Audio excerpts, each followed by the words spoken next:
Western Mass News team coverage continues with an exclusive interview with an FAA Vintage Aircraft Inspector who says he worked on and flew the now destroyed B-17. He spoke with Western Mass News reporter Audrey Russo, who joins us live from Bradley with more on his insight. Audrey? Alan Maxwell has more than 50 years of experience inspecting and flying B-17s, including the 909. He tells me that in watching news coverage unfold of the incident, he can never remember a time where the plane failed to gain altitude, as witnessed yesterday before the crash. Normally, it would not struggle like that to get altitude. FAA Vintage Aircraft Inspector Alan Maxwell said the 909 aircraft never experienced trouble gaining altitude in the years he worked on and flew the plane.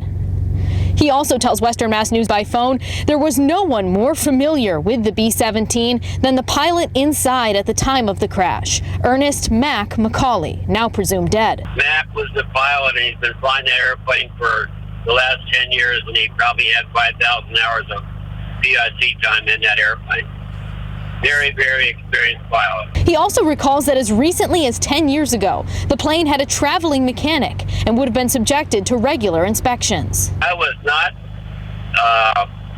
thinking it was a mechanical problem. Western Mass News found an animation of the doomed flight's short trip in the air from FlightAware.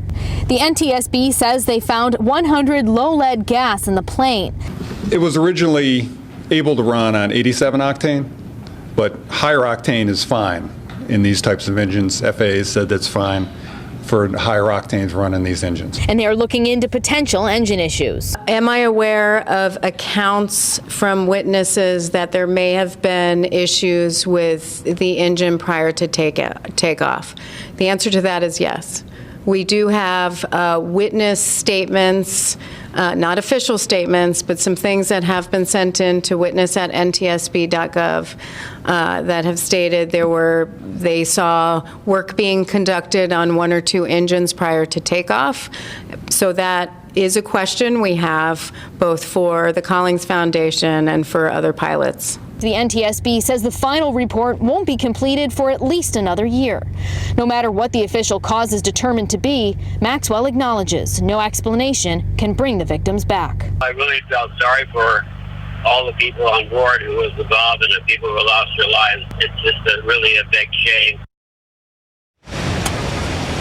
Again, the NTSB not expecting to release the official cause of the crash for another 12 to 18 months, but they say a preliminary report will be released at the end of their first 10 days on the scene. Reporting live from Windsor Locks, Audrey Russo for Western Mass News.